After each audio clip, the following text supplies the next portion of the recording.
Day. This is Conduit News Radio, and I just want to take the time to introduce you to Michael Quinn Sullivan. He's on the line with us. I actually think we have video of him. He's a fifth-generation Texan. He is the president and CEO of Empower Texans. Michael, welcome to Conduit News Radio. Thanks for being with us. Hey, Paul. Great. Thanks. I appreciate the chance to be with you today. There we go. Hang on one second. I think we're having trouble getting you, Michael. Can you hear us?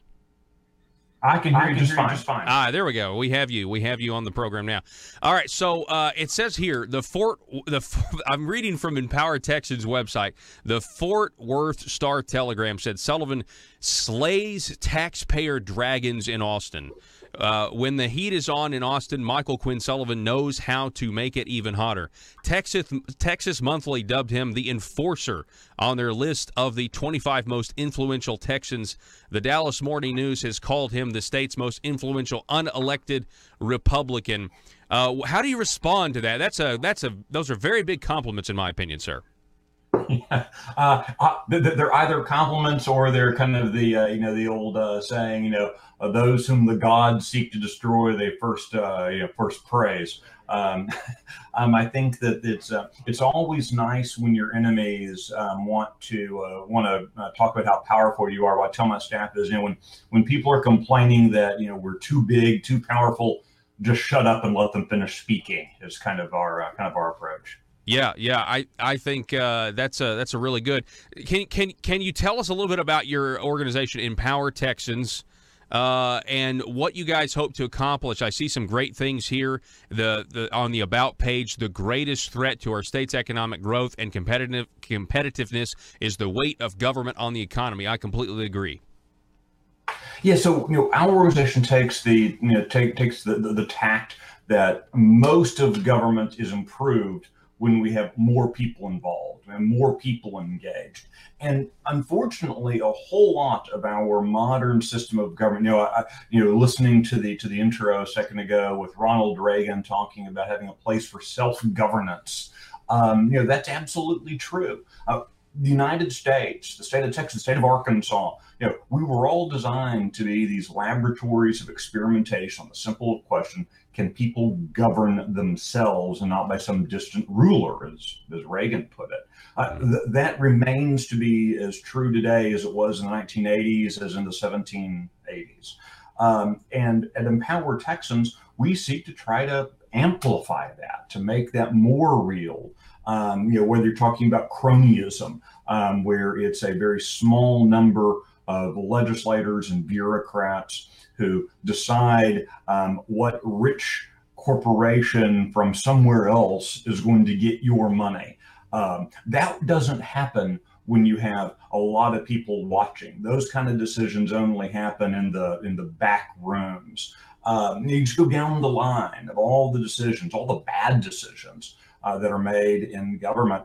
Those get improved when you have more citizens involved in paying attention. So that's what we try to do. We try to give citizens more opportunities to see what their government is doing and to participate in government at the federal level a little bit, but much more importantly at those levels of government that are more impactful to citizens, which is at the state and the local level. As conservatives, I get so frustrated when I know that most of my conservative friends can tell you the names of prime ministers of countries that, I couldn't find on a map if you paid me.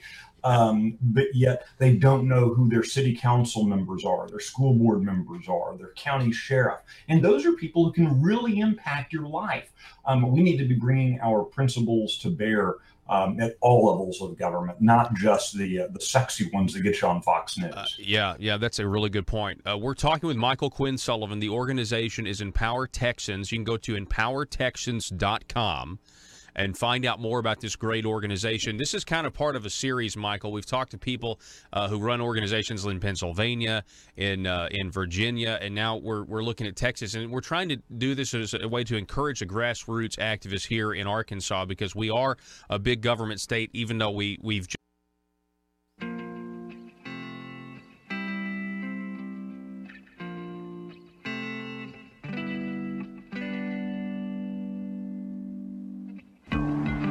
think it's time we ask ourselves if we still know the freedoms that were intended for us by the Founding Fathers. They seem to be in full-scale retreat from spending cuts and are talking about raising people's taxes again. And I have only one thing to say to the tax increasers. Go ahead, make my day. If we lose freedom here, there's no place to escape to. This is the last stand on earth. Those who would trade our freedom for security have embarked on this downward course. Whether we believe in our capacity for self-government or whether we abandon the American Revolution and confess that a little intellectual elite in a far distant capital can plan our lives for us better than we can plan them ourselves. Conduit News Radio with Paul Harrell is on now. All right, ladies and gentlemen, welcome to the program. Thanks so much for being with us today. You have found the intersection of conservative ideas and reality. We're building a liberty machine, and we want you to be a part of that. One of the ways you can do that is to call us or text us. The number 870-275-9799. That's 870-275-9799. You can sound off on Facebook. It is facebook.com/Conduit News. Okay, so I don't know if I need to be, listen, at this point, I think that so many of these politicians down at the Marble Palace are so tired of getting exposed. I think the very fact that they get exposed in some cases makes them want to double down, meaning it makes them want to pursue bigger government out of spite, some of them. And what I mean by that is, over the last couple of weeks, we've been telling you about the grocery tax. We've been giving you a history of the grocery tax and how it's about to basically cycle down to nothing, how there's been an exemption on it, and we even talked to you about how the liberal columnist John Brummett reported that the Majority Leader, the governor's nephew, the next president pro temp of the Senate, told him that the only way they would consider raising the grocery tax to the full 6.5% is if they gave lower income people a tax credit. Because, this is about being simple and simpler. It's a lot easier to pay no tax, honestly. But so there would now be a tax credit for low-income people. This is what they were floating, and I thought, that's interesting.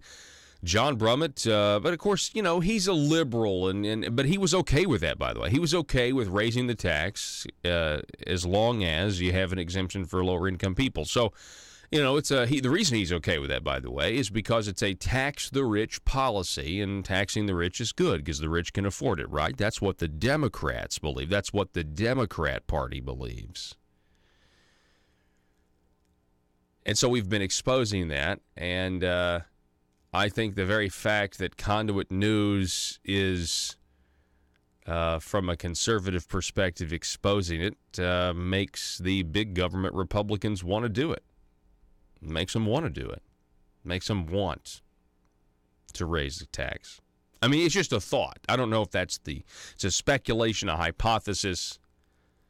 If that's the case, I guess I owe you guys an apology because let's go to Michael Wickline on Twitter, who was covering the task force meeting on taxes yesterday. And we'll go to this first tweet that was sent at 4:13, that the Legislative Task Force Overhaul Task Force, the Ledge Tax Overhaul Task Force okays Representative Lane Jean's motion to study repealing reduced sales tax on groceries and creating an earned income tax credit or refundable income tax credit to offset increased taxes on food for the low to moderate income earners. Translation: if you would have read liberal journalist John Brummett's column about 2 weeks ago where he claimed he was unspinning the spin on grocery taxes, you would have read the exact policy that they're now going to study further. So what they did yesterday, from what I can tell, is they took the list of potential exemptions that they were to eliminate, and they narrowed it down to what they wanted to study more specifically. For example, If you will go to this next tweet, Joe, his number 4 tweet here. The Tax Overhaul Task Force narrowly okays motion by Representative Matt Pitch to further study the back-to-school sales tax holiday amid questions whether it helps generate more business to justify the $1.8 million a year reduction in tax revenues. You know, there's that weekend where you can go shop tax-free when you're going back to school. You know that one? They're looking at reducing or repealing that exemption, which actually was a project of, I think, Matthew Shepard. State Representative Shepard is the one that got that in a couple of years ago. So they're going to further study that one. Then we have this next tweet. Now, this is interesting. So some of them they don't go with. The Tax Overhaul Task Force balks Representative Kavanaugh's motion to further study a sales tax exemption for nonprofit nursing homes. We don't want to end the nursing homes exemption. Are you crazy? That's what that tort reform amendment's all about. Now, the first tweet here, go to the next one here, Joe, if you can. Yeah. Now, before they do anything, they want to make sure that you know that these tax exemptions and ending these tax exemptions is not a tax increase. They want to make sure you know that. They want to make sure that you understand that they're Republicans and they don't tolerate tax increases except when they do. $100,000, really? Number one, the legislature's Tax Overhaul Task Force, Michael Wickline tweets, he actually says task force, I can't help myself, okays Senator Hester's motion to further study sales tax exemption on services provided by coin-operated car washes. Repealing exemption is projected to raise about $100,813 a year. Sales tax exemption on coin-operated car washes. Yeah, basically. And then the last tweet, again, they wanted to make sure you know this. At the suggestion of Senator Bart Hester, the Arkansas Tax Reform and Relief Legislative Task Force approves motion to use money for repealing any sales tax exemptions for tax relief. Unfortunately, that is not a binding resolution or whatever motion, because we don't know what the legislation is going to look like. We also don't know a financial impact. We also can't trust any financial impact statement that they make because, of course, they're going to show that it's revenue neutral, but then later down the road. See, here's the thing. As conservatives, we have to agree on what the definition of words and phrases are. We have to. We have to. And right now we don't. So when I say ending a tax exemption is a tax increase, they won't agree. They'll say, no, it's not, because they'll say, as long as you cut taxes over here. Okay? Well, so what is that then? Well, that's a tax cut, Paul. No, that's not. Matter of fact, go back to that last tweet. Go back to that last tweet, Joe. Scroll down. You see this? See David Couch here? So it's a shell game. At the suggestion of Bart Hester, Arkansas Tax Reform and Relief Task Force approves motion to use money for repealing any sales tax exemptions for tax relief. David Couch responds to Michael Wickline's tweet here. So it's a shell game. So those would be revenue neutral tax shifting. Revenue neutral tax shifting is not a tax cut. Can we agree with that? Can we agree with that? That's the definition? I mean, if we're talking just about making fiscal sense. Folks, the only way you get a tax cut, the only way the people of Arkansas get tax relief is if less money is going to the government than going to it right now. And that's a fact. Okay?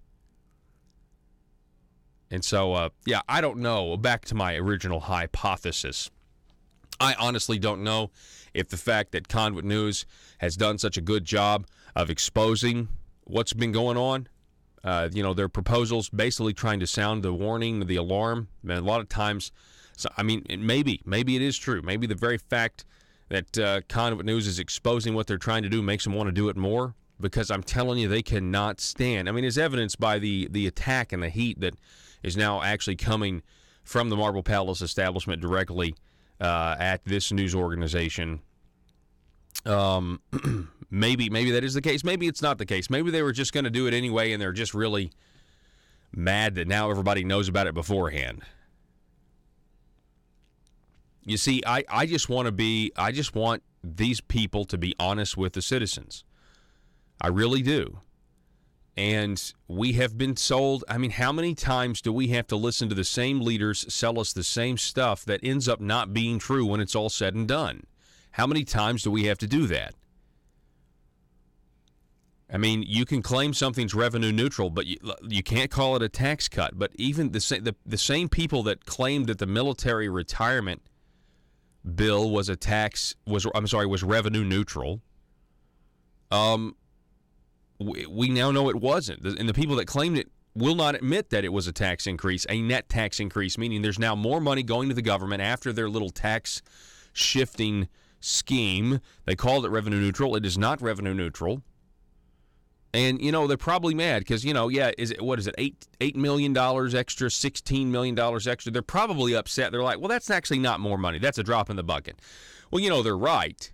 $16 million is a drop in the bucket, but it's still $16 million coming back out of the taxpayer's pocket that you weren't getting before, so that's a tax increase.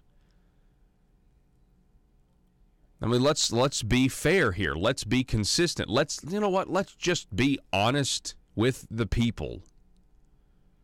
Let's just be honest. The phone number is 870-275-9799. We're talking about the Arkansas Legislative Tax Reform and Relief Task Force. They met yesterday. Now, the optimum word there is relief, but of course, it's just in the title. If they're just talking about tax shifting and a shell game, that is not relief. We probably need to talk. We could probably do a whole show just about that. If they're not actually talking about tax cuts, and when I talk about tax cuts, and meaning the definition meaning less money going to the government, meaning less money being, we should probably even rephrase that, shouldn't we? Yeah, it's less money going to the government, but that's really less money coming from the people.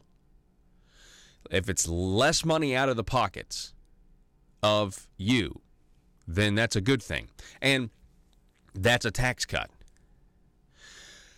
The danger when you get into the tax shifting mode is that there may be some people who now have less money coming out of their pockets.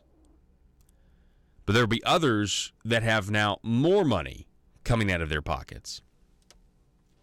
And that's where it really gets confusing, because then some people may have the perception that their taxes were cut. Other people may have the perception that their taxes were raised. And that's the danger here. And that's why the only metric, whether or not you get a tax increase or tax cut, how do we really gauge what the reality is? Well, it's whether or not the government's getting less money or not.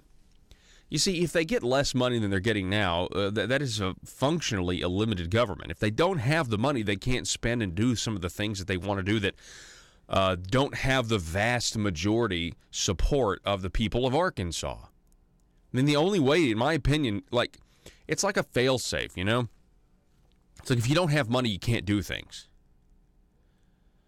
And so if they don't have money, they can't continue to grow. So we have to cut it off. That's why I'm so against the internet sales tax. That's the number one reason I'm against the internet sales tax, aside from the fact that they'll kill the industry and make the internet worse and everything else. It's just fact I don't want them to have another tributary to suck money up from the people, because it's just going to, they're going to find something stupid to do with the money that we give them. They're going to find something else to mismanage with the money that we give them. They'll give more of it to DHS for them to waste on software that never works. Right? That's what they'll do with it. They'll give more to DHS because that place can't get. No, that place, Joe, DHS is going to get better. They're going to get better with their software, but it's going to take about 18 years. Have you not heard? No, ASA has instituted computer coding in all of our schools, and in 18 years, DHS's computer problems will be worked out because they'll just go to work for the government. But I mean, it's going to take about 18 years, and then we'll be there. Then we will finally have arrived because computer coding. Have you not heard? Have you not heard? We're leading the nation in computer coding. We need to take some of those high school students and we need to have them working for DHS. That's what I think right now. If we're really, because we have people at DHS that can pay $200 million for software that doesn't work, then $400 million for software that doesn't work. Let's just repeal child labor laws. Yeah, repeal the child labor laws. have them work for DHS. I mean, in 18 years though, this problem, that would be a great commercial. Make it like Israel. I know there's been some problems. You had to work so many years in government. I know there's been some problems with DHS. I understand that. Under my administration, there's been some problems with DHS, but I've instituted computer coding in every class in America, or every class in Arkansas. And in 18 years, I promise, after I'm long gone, this problem at DHS is going to be solved. You just trust me. Two-step process. Step 1, repeal child labor laws. Okay. Step 2, institute a new law where everyone at a certain age, determine what that age is, 16, whatever, they have to spend a number of years working for the government, much like Israel does with their with the military. Yeah, with their citizenry in the military.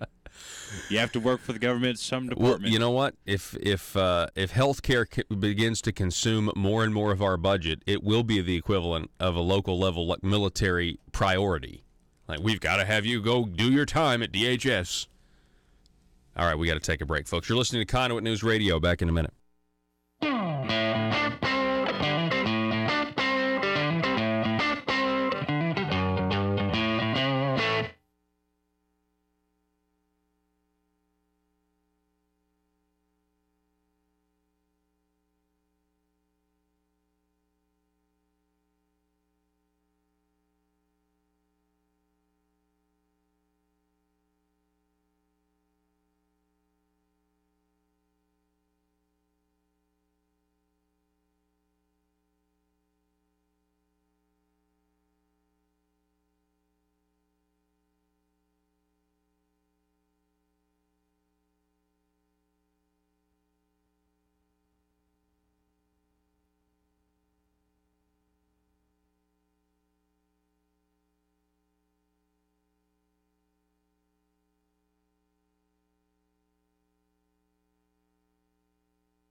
Welcome to the Arkansas Obamacare Hotline.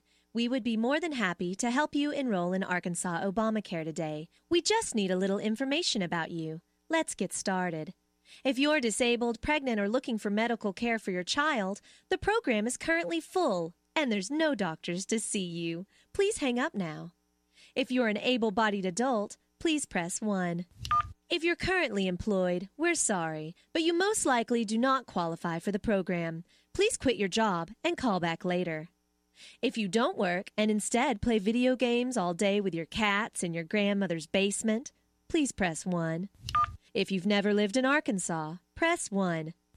If you currently live in another state, press 1. If you recently purchased a home in New Jersey for $750,000, please press 1. If your current identity has previously been used by another person, was created before your actual date of birth, or doesn't really exist, please press 1. Congratulations! It sounds like you're the perfect candidate to receive Arkansas Obamacare. Please stay on the line, and a hardworking DHS employee will be with you as soon as possible. While you're waiting, feel free to relax as your ambitions to gainful employment fade away. PHP Parody.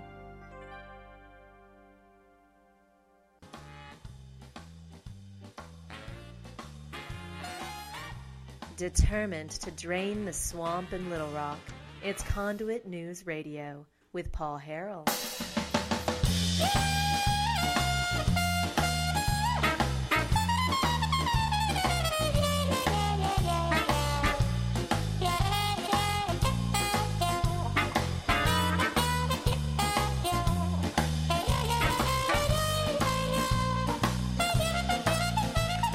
Hey, Joe, can you check the streaming logs real quick on our software? I just want to see what it looks like. We've got somebody on Facebook saying that their video froze.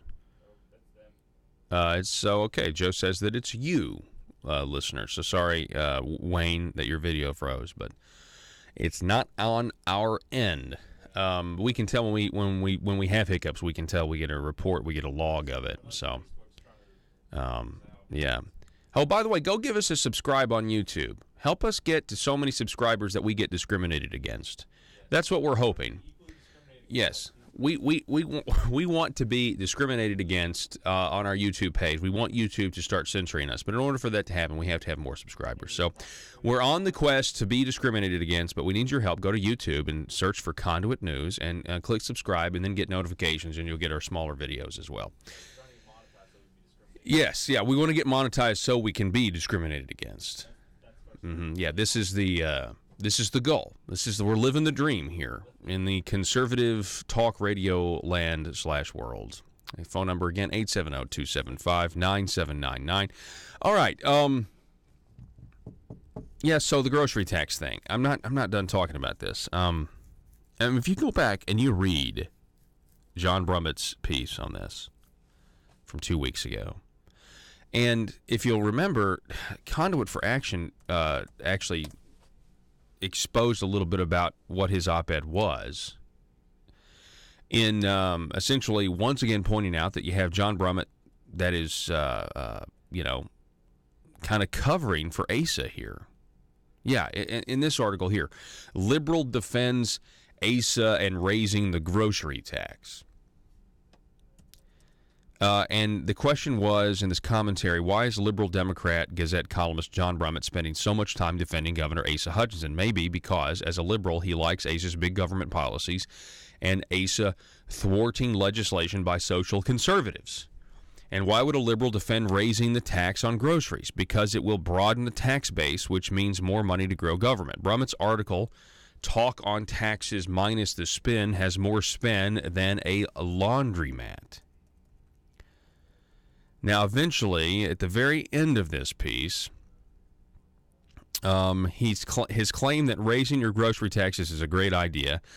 Brummett cites a 2007 idea by Democrat Benny Petrus when he was Speaker of the House of Representatives. Rather than generally drawing down the sales tax on groceries for everybody, he proposed that we deliver targeted income tax cuts only to low-income people. Brummett knows but fails to mention that Speaker Petrus ultimately voted for the grocery tax cut in 2007. Brummett knows but fails to mention that through political negotiations, the grocery tax cut was part of a package of tax relief bills that also included tax relief for low-income persons.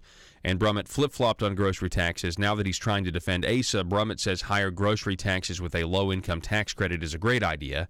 Brummett used to think lower grocery taxes were not such a good idea, but a greater moral imperative than income tax reductions, saying, quote, income tax reductions are not even the right tax cut priority, Brummett wrote.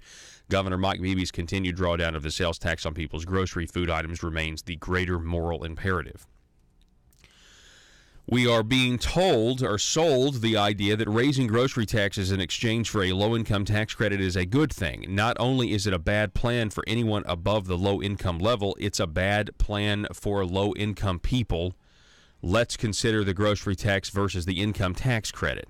So this is essentially a great piece over at Conduit for Action exposing and really highlighting that John Brummett knew exactly what was going to happen before anybody else did. See Michael Wickline's tweet. The Legislative Tax Overhaul Task Force okays Representative Lane Jean's motion yesterday to study repealing reduced sales taxes on groceries and creating what? An earned income tax credit or refundable income tax credit to offset increased taxes on food for the low to moderate income earners. Translation, this will be a tax increase on the middle class and the, quote, rich, end quote. They've got Conduit News that is on multiple stations across the state. It's pretty much an attack machine on what I'm trying to accomplish in this state, and their message is getting out, and no one else's message is getting through. It's Conduit News Radio with Paul Harrell. just kind of gone, to the Republican side of things. And I guess so. I would ask you what I've asked them. What about the backlash that you guys get when you guys try to educate the citizenry about maybe somebody who claims to be a limited government conservative? What kind of backlash can you get when their voting record doesn't match their campaign rhetoric? Oh, it's glorious when those folks react, because it's never good. I've had private investigators tail my children. We've had death threats. We've had people threaten, calling up donors and threatening them, people, or at least people they think are donors. So these guys all respond the way the emperor responded when the kid said, "Hey, you're not wearing any clothes." But that's the challenge is finding folks, and I'm very blessed to have a fantastic staff and fantastic donor base who are committed to exposing the delta between what politicians say at home and what they do when they're in office. Ideally, there is no sunlight between what is said and what is done. But unfortunately, and it seems to be particularly on the Republican side, where we see these guys who want to campaign as the second coming of Ronald Reagan, and yet when they get into office, they legislate like Walter Mondale. We have to put a stop to that. It's not fair to the voter. The voters are being lied to, and again, they don't respond well. The elected officials don't respond well.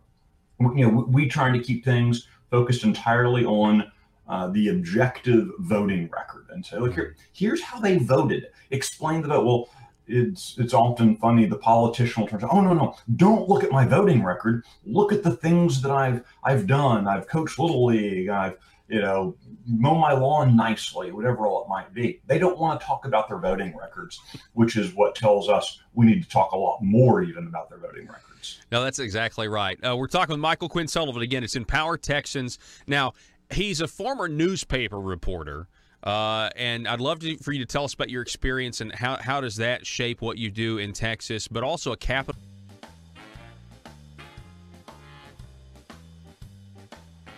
Exposing the truth and everything the Marble Palace establishment keep trying to cover up. It's Conduit News Radio with Paul Harrell.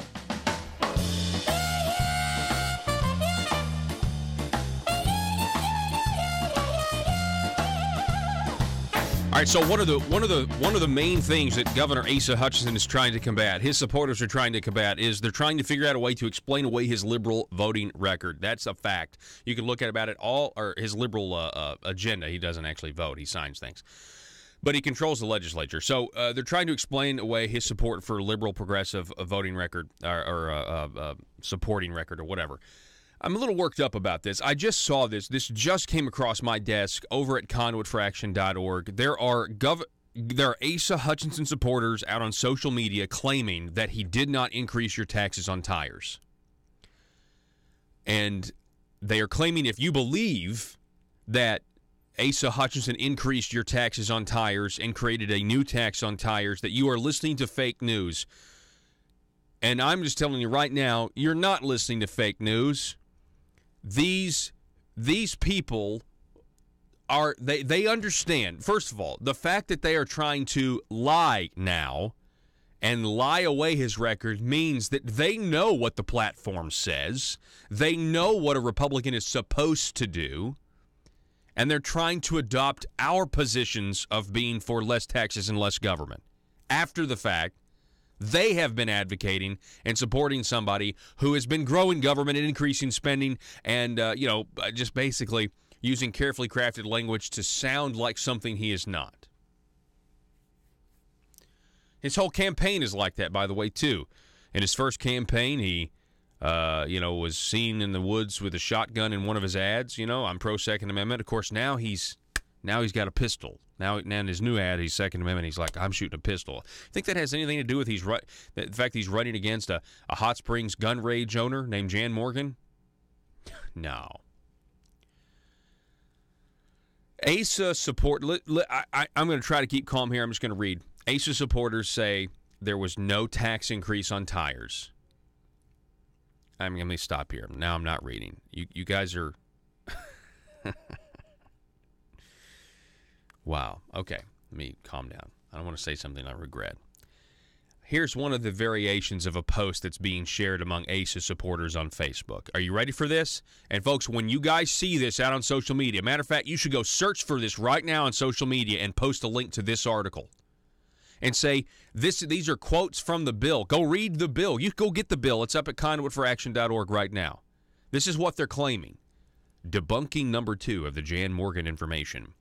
Without getting into anything, I'd like to point out that the tire tax didn't increase. It was previously anywhere from $2 to $15 a tire. The governor's plan capped it at $3 and created accountability for waste tire districts who were previously wasting tax dollars since used tires couldn't be tracked. Anyone who calls it a tax increase is listening to fake news or willfully ignoring the facts. No. You guys are willfully ignoring the facts. And somebody here has a motive of dishonesty and deceit. And it's not me.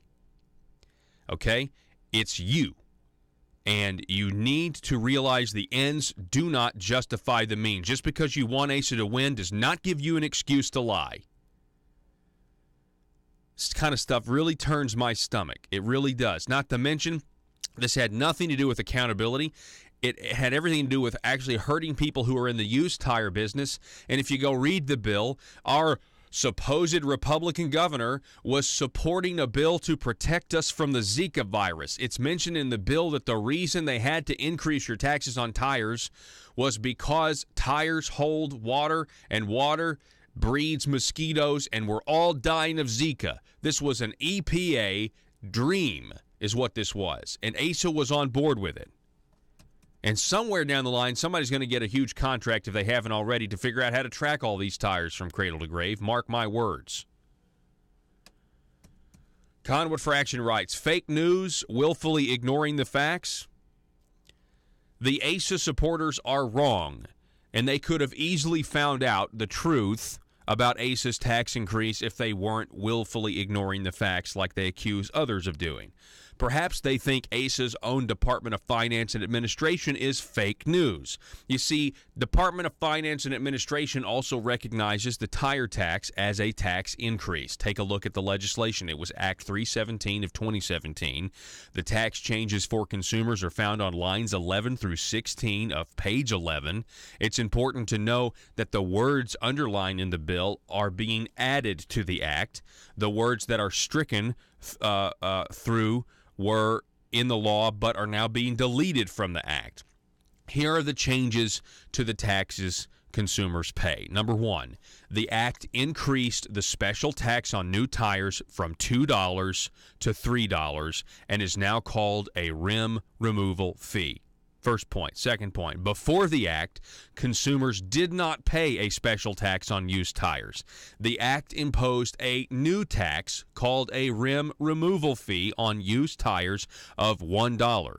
The act eliminated an additional tax on truck tires, but no, they are not talking about the tires on your pickup. The additional tax only applied to the big boys with huge, heavy-duty tires and therefore only applied to a small part of the tire market. Truck tires were defined as a tire with a rim size greater than 19 inches and a load rating of F or higher, including without limitation a wide-based or extra-wide single tire. End quote. That's from the bill. Prior to the act, the additional tax on the big tires was $3. Remember, the tire tax is in addition to the sales tax that you already pay. The Department of Finance and Administration says the act increased taxes. DFNA's fiscal impact statement says even after subtracting the revenue loss from eliminating the additional fee on new big truck tires, the overall tax on new tires will bring in an additional $1.5 million. But wait, the $1.5 million tax increase is just the start.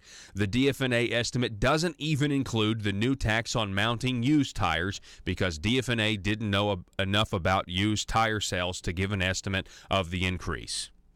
Here is the revenue estimate from DFNA. Quote, This bill changes the fee levied on waste tires from $2 per automobile tire and $5 per truck tire to a $3 rim removal fee to be charged for each new tire that replaces a tire removed from a rim and $1 for each used tire that replaces the tire removed from the rim.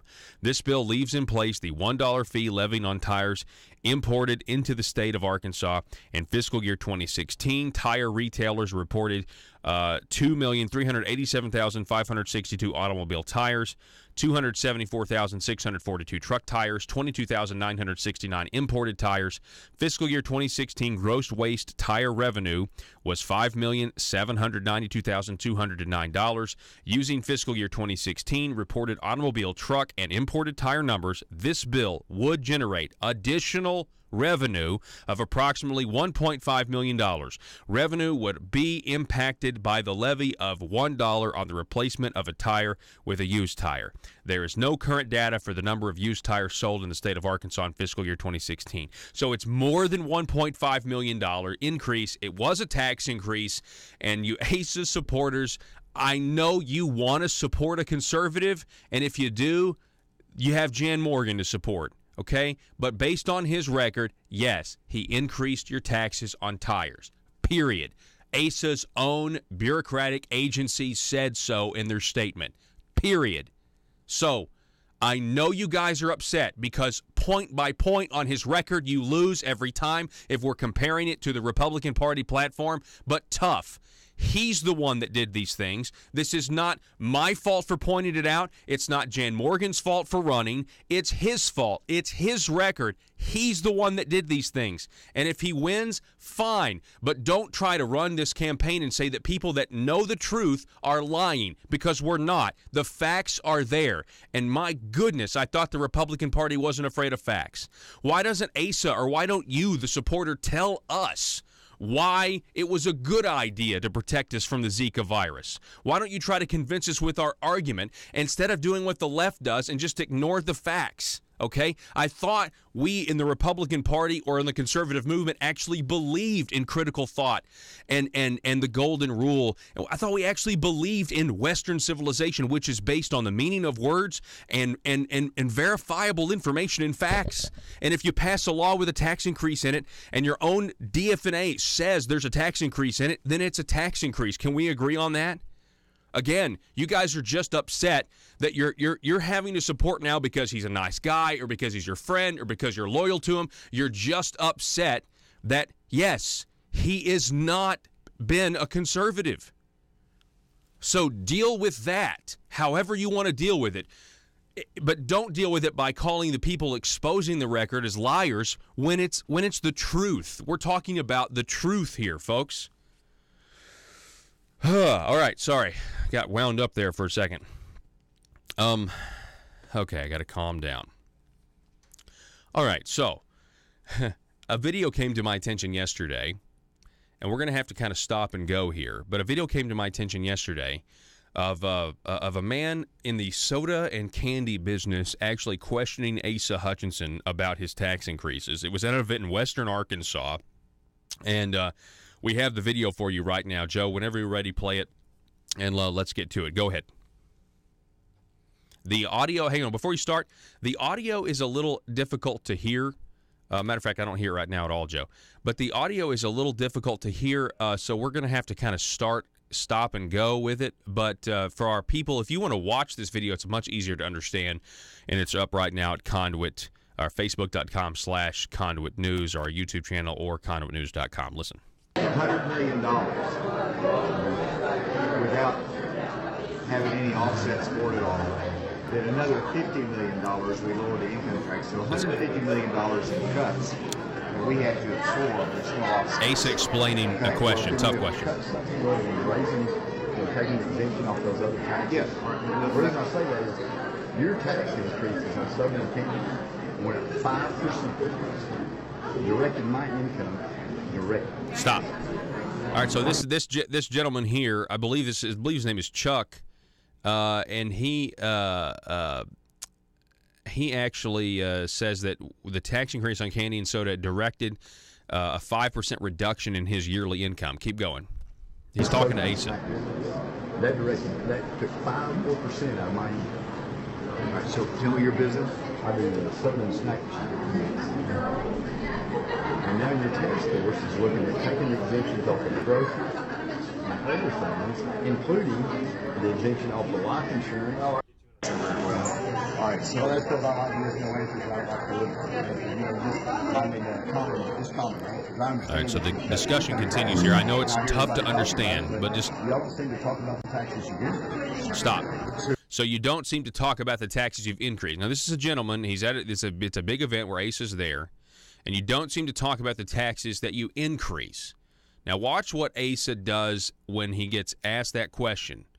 So this man asks Asa, you don't talk about the taxes you've increased. We were just talking about them. And listen to what Governor Hutchinson does. Look at his body language here. Who are you? I came 2.5 hours away to meet you. What's your name? Shelley. Shelley, good to meet you. Good to meet you. Becky, good to meet you. All right, so stop. So that. Is this part of it? No, hang on. Back up just a little bit. So then he asks this gentleman, "Are you part of it?" Let's see that again. And Is this part of it?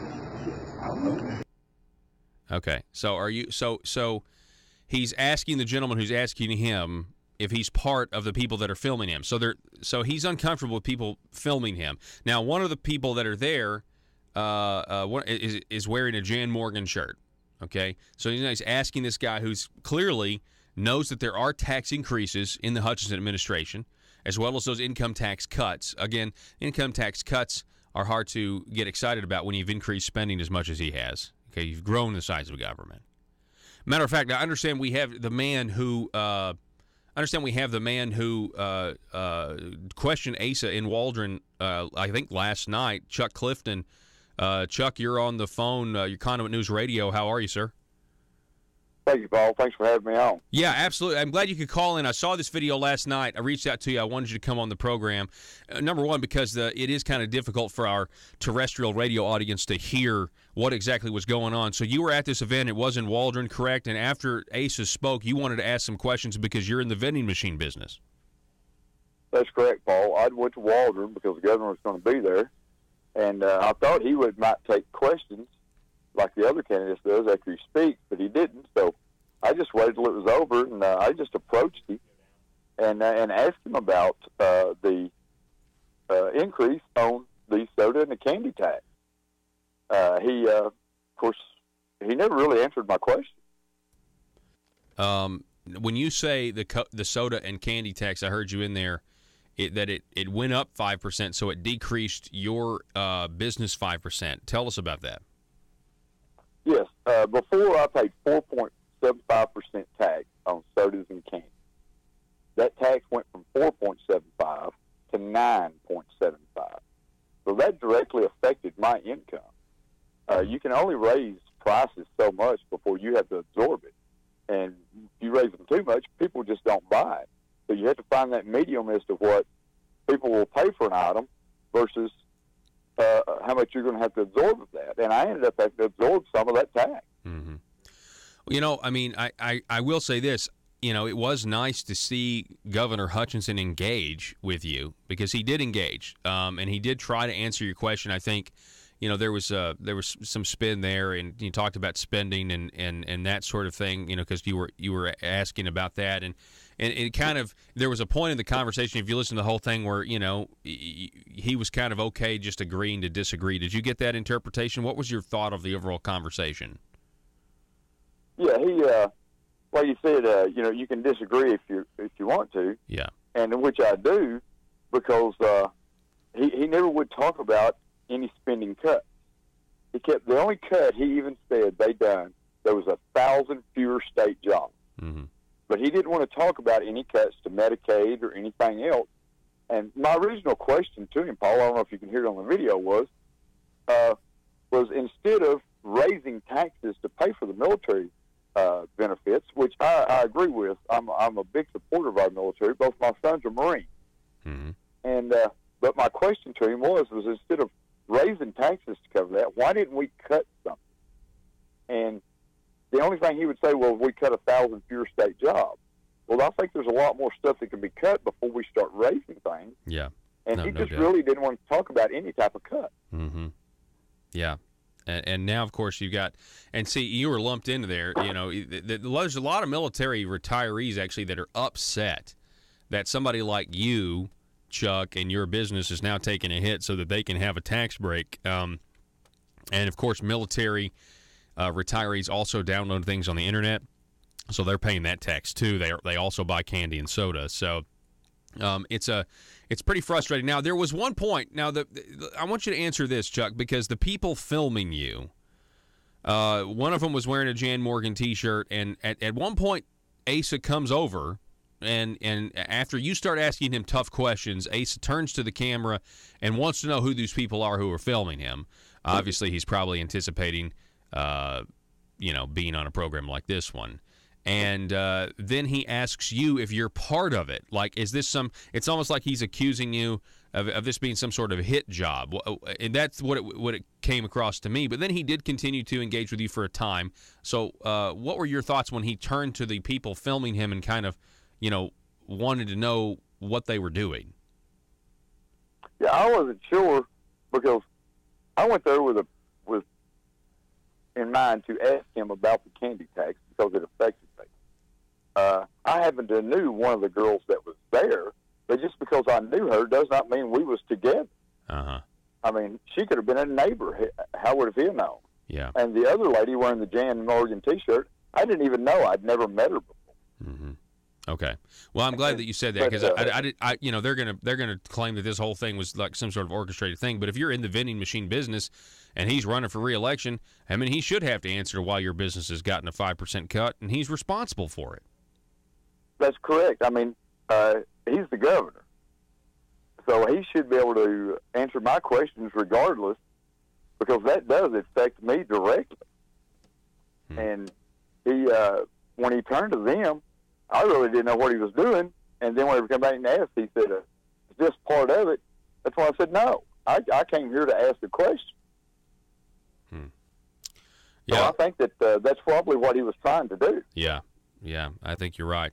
Well, hey, Chuck, I appreciate you coming in, or you're calling in and talking about this with us. I really do. I appreciate you asking those questions, and I really hope that, if anything in this primary, hopefully people will realize that these things that they do, that they try to call and pass off as revenue neutral when it's not, or try to pass off as conservative, there are actually real-life consequences for real people who are trying to make a living out there. Would you agree? Yes, there is. I like to want to add one thing here, Paul. The original sponsor of the military tax bill was Bob Ballinger. And when they threw the soda and candy tax in there to pay for that bill, Bob Ballinger did not even vote for his own bill. Oh, really? I forgot about that. About that. I talked to Bob Ballinger personally on the phone, and he said that he did not even vote for that bill, and he was one of the original sponsors of the bill. Wow. And the reason he said he wouldn't do it was because of the soda and the candy tax increase. Wow. Hey, Chuck, I appreciate you being on the program, sir. Thank you so much. Thank you very much, Paul. All righty. Okay, bye. Folks, we are got to go to break right now. We may play this video again, though. We'll be back in just a moment. If you're like me, you believe that small business is the heart of Arkansas's economic engine, and it should be viewed that way by the politicians in Little Rock. Conduit for Commerce also believes, like you and I believe, policies that achieve less regulation and lower taxation help small business in Arkansas thrive. Other policies like small, constitutionally consistent government and reducing citizen dependency on government keeps it from growing and expanding its influence on our daily lives. Conduit for Commerce works every day to educate the general public and legislators on these important priorities in the name of Arkansas small business. By the way, contributions to Conduit for Commerce are tax deductible. Log on now to conduitforcommerce.org and click on Contact Us on the right side of the page. That's conduitforcommerce.org. Go there now and learn the facts on protecting small business in Arkansas.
This is for all you big government establishment Republicans out there. Hope you're listening. I keep a close watch on these votes of mine. I keep my finger in the wind all the time. I vote big government, and you will pay with your dime. 'Cause every time I toe the line. You know, there's always an excuse not to shrink government. It's much easier just to toe that line. I find it very easy to be rhino blue. I find I'm not alone when failing to come through. Yes, big government, I'm a fool. All right, we're going to cut this short. We do have Johnny Cash Friday coming up tomorrow. I toe that line. Yeah. Legislative sleight of hand would be an accurate description.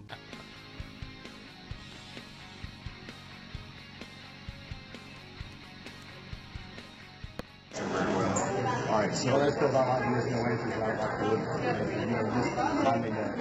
just common, because I understand that you cut the income tax, and I hear everybody talking about it, but y'all don't seem to talk about the taxes you get. So who are you? I came 2.5 hours away to meet you. What's your name? Shelley. Shelley, good to meet you. Good to meet you. Becky, good to meet you. Is this part of it? I don't. I know her. I just come down here today and ask questions. I don't know you. I don't know you. All right, stop. So that exchange last night at Waldron between Chuck Clifton and that's Asa Hutchinson asking him about the vending machine or the soda and candy tax that affected his business. When Asa turns to the people filming him and asks who they are, this is not an equivalent. I want to be clear here, but I have a long political memory. Do you remember this congressman from North Carolina when he was like, "Who are you? Who are you?" Joe, I pulled it up during the break. This was Bob Etheridge from North Carolina, a Democrat. How are you? He had just accosts these students. This was back in, 2010. This was right. Listen. Do you fully support the Obama agenda? Who are you? Who are you? You remember this? Oh, stop. Okay, anyway, he starts going berserk, and then he ends up grabbing the kid by the arm and not letting go. And I think there were charges involved. Anyway, I just, when I heard, obviously Ace is much more polite. Okay, he's much more polite in that instance. He just wants to know, more. Oh man, just really funny. Who are you? Who are you? Folks, we got one more hour coming your way next. Mr. Josh Waters will be with us, giving us a John Woods update. The government rested their case in the public corruption trial against John Woods shortly after lunch yesterday. And then at 7:33, we'll be talking with State Representative Dan Sullivan. We'll be talking a little bit about the debate he had with his primary opponent last Saturday. We played a little bit of that for you yesterday. And that'll be basically all of our number 2. Maybe we'll get some other articles in there. But stay tuned. Josh Waters with a John Woods public corruption trial update next.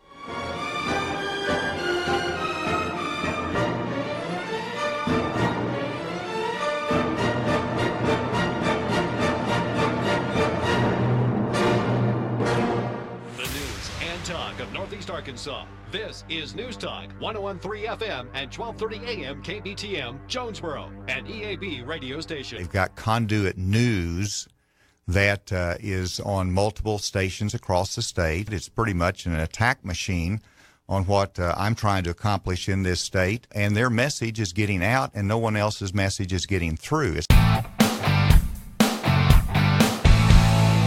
It's Conduit News Radio with Paul Harrell. Hill staffer, a think tank vice president, also an Eagle Scout, a graduate from Texas A&M University. And so tell us. Which may not get me any love in Arkansas, depending on where we are in the calendar. Yeah, of course not. But still, it is a great university. And so tell us just a little bit about, what you've seen in D.C. And a lot of times what we get here locally is, Arkansas is a small state. We're not like Washington, D.C. In fact, we're exactly like Washington, D.C.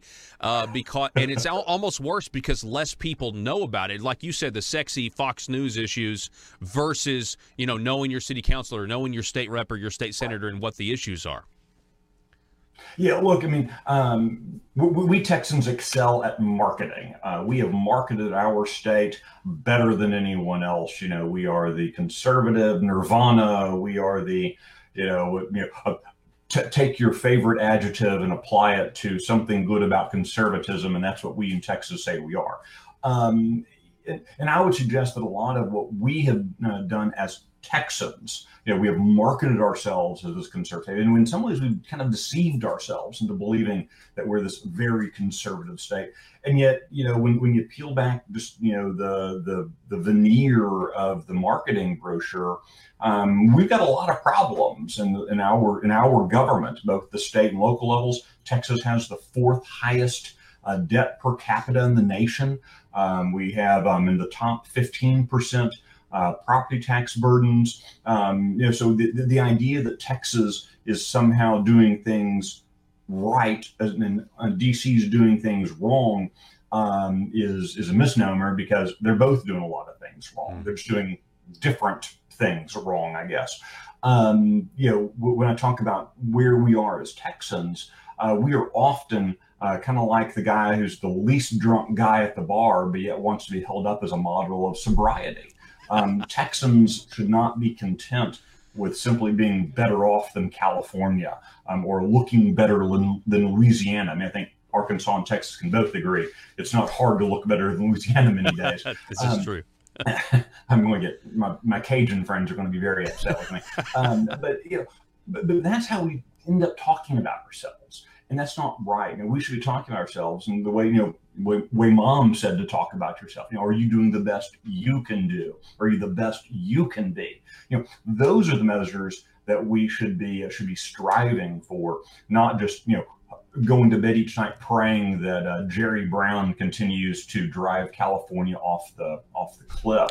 When we look at Washington, D.C., a lot of things that we're looking at there is, how much is our congressional delegation working to free Texas from onerous regulations? How much are they working to let Texans govern Texas? That's kind of the we approach looking at the federal government, and then ask questions of our legislators. Hey, are you going to be able to govern Texas?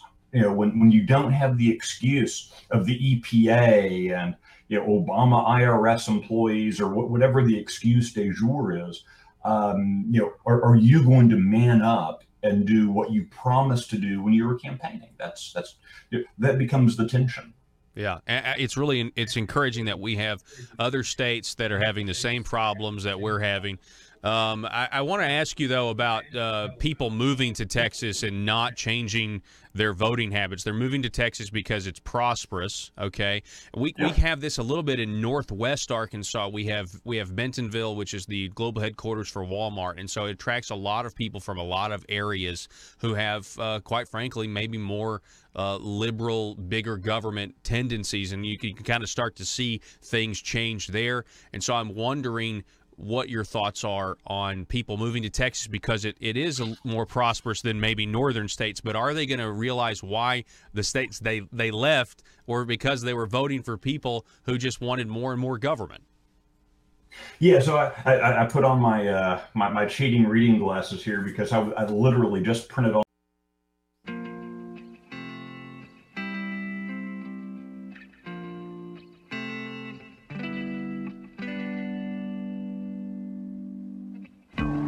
I think it's time we ask ourselves if we still know the freedoms that were intended for us by the Founding Fathers. They seem to be in full-scale retreat from spending cuts and are talking about raising people's taxes again. And I have only one thing to say to the tax increasers. Go ahead, make my day. If we lose freedom here, there's no place to escape to. This is the last stand on earth. Those who would trade our freedom for security have embarked on this downward course. Whether we believe in our capacity for self-government or whether we abandon the American Revolution and confess that a little intellectual elite in a far distant capital can plan our lives for us better than we can plan them ourselves. Conduit News Radio with Paul Harrell is on now I want to remind everybody that tomorrow will be Johnny Cash Friday, and you'll be starting your weekend with us here at the intersection of conservative ideas and reality. And if you want to hear a Johnny Cash song, if you want to hear one and you want to request something, you just send us a text message, 870-275-9799, and tell us which song you want to hear. We will do our best to accommodate, okay? And you know what? I mean, why not? Why not throw in what time you want to hear it? I mean, we that'll be a tough one to accommodate, but, we'll try to, first come, first serve, I guess. Hey, folks, the public corruption trial of John Woods has been going on now for a couple of weeks, and the government prosecution rested their case yesterday right after lunch. Here to talk more about this is the feverish note-taker, political strategist, Mr. Josh Waters, is joining us again. From the Dallas Josh, Federal welcome to the program. Hey, good morning, Paul. Good morning to you. So, what did we have? Let's just talk about new information. Did we get any new information? And I think the answer is yes, since the last time we talked to you. Oh, yes. A lot of new information in the last couple of days. I guess where we are right now, Paul, is the government rested its case yesterday right before the lunch recess. And what that means is they've called all their witnesses they plan to call right now, and they have passed the case now to the defense, and they can start calling their own witnesses and put on their own case. So they rested, and they did not call Warren Paris as a witness. They indicated they may call him as a rebuttal witness, or at least left the door open to that. And then after lunch, the defense asked for a recess until this morning so they could better prepare. And the judge ultimately granted that. The jury, at least some of the jurors, indicated they wanted to stay and keep going. But kind of based on where everything fell, the judge decided it was best to stop for the day and come back this morning fresh. Okay, all right. So now the defense is going to try to poke holes in the government's case, and that's what we can expect now. So it'll be interesting to kind of hear what they got. As of right now, it doesn't appear that they have done. They've had too many wins, just from what I can tell, and I know I've talked with you. But let's talk a little bit about what happened. I guess 2 days ago, we discovered that there was a thermostat manufacturing company that was owned by the top executives of Preferred Family Healthcare, who are caught up in a lot of stuff. They're caught up in cases really here in Arkansas and Missouri, it appears. So what did we find out? Yes, that goes more to the additional charges against John Woods, and basically the theory is that all this GIF money that Rusty Cranford was securing for alternative opportunities, Dayspring, AmeriWorks, Decision Points, all the different names they used, that was part of a kickback scheme to John Woods as well. And so they went through different emails between Tom Goss, Buntia Goss, John Woods, Rusty Cranford, showing, how he was getting on board. At one point, Rusty Cranford said he's our new Bubba.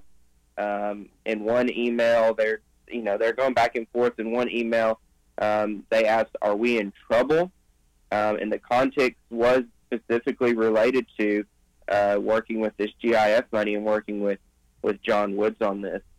So that was, pretty revealing, I think. I think it showed a lot of, the players behind the scenes, the Gosses and Rusty Cranford, and how they're working to get this money funneled, this GIF money funneled to them.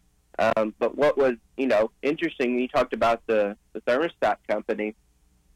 A lot of this GIF money was supposed to go to employment services kind of thing, to AmeriWorks, and then Decision Point and Dayspring is behavioral health. And so that actually came out that they had to return that $400,000 because it was too specific to, manufacturing, molding, and robotics, and they didn't really do that yet. And so they returned it because it didn't fit within the guidelines that the GAF money was spelled out.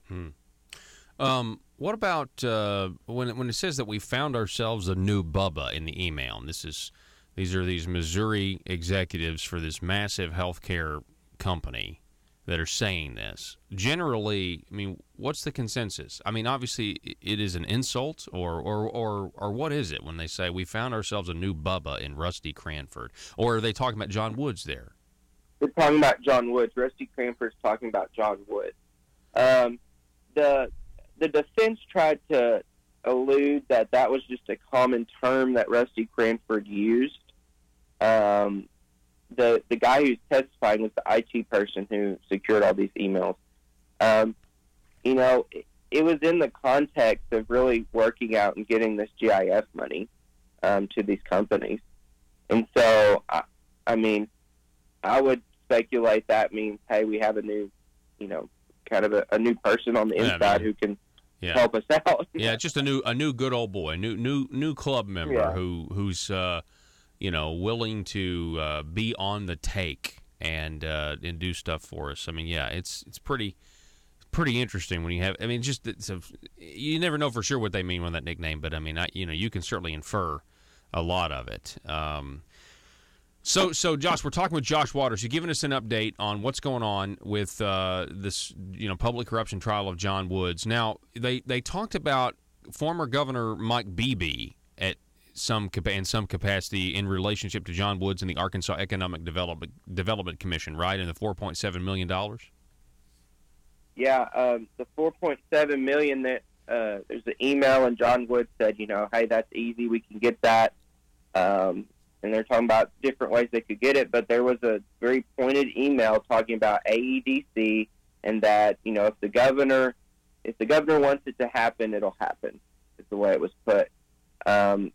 And what they were trying to do was get a $3 million loan at 0% interest, and they were promising a certain amount of jobs, and then try to get some other, incentives packages together. And so I thought that was pretty revealing because, one, wouldn't it be great, Paul, if anyone could just show up and get a $3 million loan at 0% interest from the taxpayer? Oh my gosh! I mean, that's pretty blatant corruption right there, I think. But when you think about it, how many other times is this happening with these corporate welfare programs going on around the state? Are there other legislators working with these companies and trying to find a way to get an incentive package? Of course. Are they getting kickbacks in the same process? Mm-hmm. I mean, it really, on principle, I think, the corporate welfare has its own issues, but now looking at how they're trying to basically try to funnel more money to the Gosses is really what it was. Tom Goss was. You raise a good point. Corporate welfare in general has its own issues on principle and goes against the free market and everything else, picking winners and losers.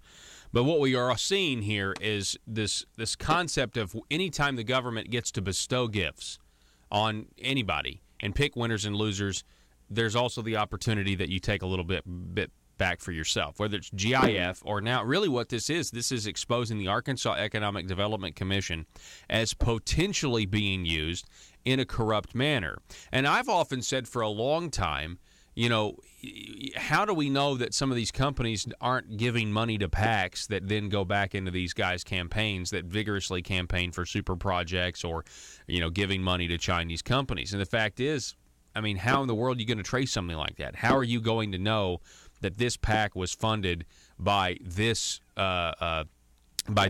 Chinese company or whatever that was then a payback for getting the taxpayer money? So if essentially you're getting a cut of the taxpayer money that you're giving to this company, we just don't know. And what we're finding out in this John Woods public corruption trial is that it's it's a possibility at the very least. I mean, they were certainly considering that Mike Beebe was going to give them this money, and John Woods was probably going to get money off of it. Yeah, that's right. And there was an email exchange at one point that came out yesterday, and it was John Woods replying to Rusty Cranford, thanking him for suggesting the idea of setting up a PAC. It's called Woods 1836. So that was interesting. But one thing that did come out 2 days ago, Paul, that was, kind of very clear cut on how this GIF money was used. There was the AmeriWorks, the bank account was set up, and then it was the only deposit was this $400,000 GIF grant that Mike and Neil and John Woods secured. And then right after that was deposited, there was a check sent out $1,060,000 and $60,000 amount to White Dog Asset Holding. It was never clear what that was for, but on the memo line it said due for C Coalition, and then another check of $16,500 to Cranford Coalition made out directly to them, and then the other $320,000 was who actually went over to Decision Point for GIS. So, I mean that was very clear. This whole kickback scheme. Okay, they got the $400,000, $320,000 actually went to Decision Point for GIS, and the other was sent around to at least one of the checks directly to Cranford Coalition. Gosh. And then one of the other checks, when other grants came through later, there's an $80,000 check made out to AO, and the memo line was for receiving GIS/DP funds. I mean, probably Decision Point funds. And so that was,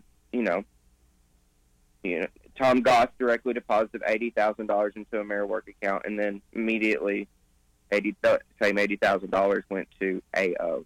Wow. So, has it come up at all? I mean, has the jury? I don't know. I mean, I'm not an attorney, but I'm just wondering if the jury has heard at all or familiar with the fact that Preferred Family Health Care is already involved in some legal troubles in a different case because they used their nonprofits and the taxpayer dollars to try to lobby for more taxpayer dollars. Is that a factor here? Do they know that, or is that inadmissible?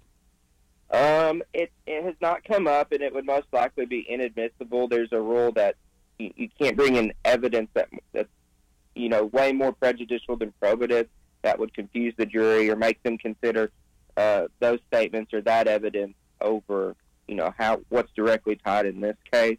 And so that hasn't come up, and I doubt they would be able to get that in. Okay.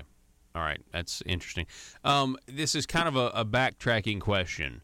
John Woods had a consulting firm called Titan Consulting. Now, did that come up at all in the trial in the government's case over the last couple weeks? It did not come up. There were several bank accounts, but one was Plaid Jackets, his band. That was one of the bank accounts, and I believe the others were just in his name. So that consulting company did not come up at all. But okay. But yesterday they did have as their last witness was a forensic accountant, a certified fraud examiner from the FBI, and they went into detail on the bank records of Ranger Shelton's consulting company, Ecclesia College, the money from the GIF, and they went over John Woods' tax returns, and when they broke down the GIF and who the top receivers were first, and this is from Northwest Arkansas Development District from August 2013 to January 2015. Number one was the Arkansas Energy Office at $1.8 million. Number two was Ecclesia College at $592,000. Third was Decision Point AmeriWorks at $509,000, and fourth was the State Highway Commission at $300,000. So that gives you a picture of maybe what kind of tipped people off to, hey, what's going on here? Why is this small Christian college and this other, Decision Point AmeriWorks, how are they getting, these, almost the most amount of GIS money from this planning and development district for this time period? Yeah. So that was, I thought, pretty interesting. It's blatant. I mean, these people, greedy doesn't begin to describe it. Last question. We're talking with Josh Waters. He's giving us a John Woods public corruption trial update. So Orrin Paris did not testify, but he did take the plea. He pled guilty right before the trial began. And I'm wondering, and feel free to speculate, but Orrin didn't get used. He may get used later but he takes this plea deal. And I'm wondering, there was a lot of information on Ecclesia. Correct me if I'm wrong, Josh. Ecclesia College that was pretty much laid bare in court. They went over their donors, they went over things like that. And if Orrin Paris hadn't pled guilty, would the defense have been able to try to prohibit some of that stuff, or from being shown, because there would have been an advocate for Orrin Paris, whereas now there wasn't an advocate in this proceeding because he already took the plea. What are your thoughts on that? It's kind of unclear what documents they had already from Ecclesia before he pled guilty. But I think absolutely him pleading guilty and being cooperative, a week before, they probably were able to get more context or try to understand what these text messages were, and that could very much help in their line of questioning. Okay. So I think it's absolutely helped, and it's probably gotten more information in. But it's unclear if those documents were available in preparation for the trial before he pled guilty or not. Okay. Well, that's an interesting. We there is a lot we don't know, but yeah, that kind of clears things up for me. I was just thinking, they didn't use his testimony yet. They still may. But yeah, I didn't think about the fact that he was able to give them a bunch of documents and everything with his plea. So that makes sense. Josh Waters, I appreciate it, and we'll be eager to talk to you again to hear what the defense is going to do now that their portion of the trial begins. Yes. One other thing, Paul, I wanted to share, if we got a minute. There was at one point yesterday, towards the end of the day, the defense theory is this $40,000 that was, a direct transfer from Paradigm Shelton's company was a loan. Well, on statements of financial interest, elected officials and people running for office have to disclose creditors and loans from, non-banking entities the way it was described up, but they don't have to describe it from people who were considered, who it just says family. And so the prosecution was saying, well, the defense says this was a loan, but he never once, in 2012, 2013, 2014, 2015, he signed this under penalty of perjury and never said there was a loan. And so the defense came back and said, well, how is family defined? Wouldn't it be, close friends, trying to imply, well, he didn't put it on there because Randall Shelton's his family. Oh, my goodness. And I thought that was very weak, and I think the jury probably saw through that. So if that's the best they got, probably grasping for straws at this point. But I did want to share that with the audience, kind of give that's pretty funny context of what they're trying to go for. One big happy Marble Palace family, and it might end up being the Back to the Future quote: "One big happy jailbird family." All right. Oh yeah. All right, Josh Waters, I appreciate that. Thank you so much for telling us. All righty. All right. Yeah, that's. I guess that would be from Back to the Future Part 2, if memory serves. We got to take a break. Back in just a moment.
This is Mother Government.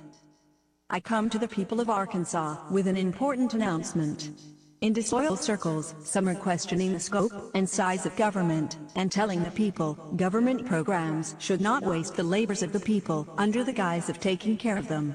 This is a thought I must correct. People of Arkansas, you should not believe everything you hear unless it comes from a government source. Let me, Mother Government, set the record straight. You know you can trust me. After all, would your own mother lie to you?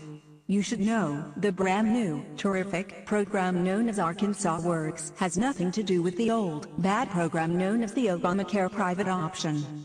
Arkansas Works is good. People who say otherwise are bad and are seeking to undermine my collective vision for progress. If these groups continue in their criticism, then you should question their party loyalty. Tell them to quit focusing on this single issue. And then remind them Mother Government says the future of Arkansas depends on this single issue. In my next address, I will discuss the need to prepare your fellow citizens for the next round of revenue gathering that will be needed to continue funding my motherly goals. This message was brought to you by our partner, Aristocrats, serving Arkansas. Thank you for listening, and remember, from cradle to grave. PHP Parody.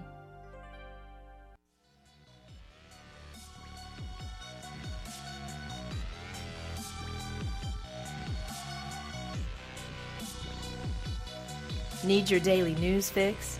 Don't forget to tune in to Conduit News Radio with Paul Harrell.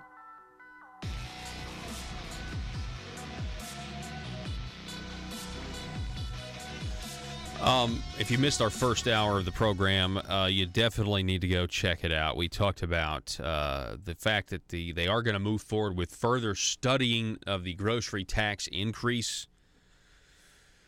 We went over some tweets from Michael Wickline.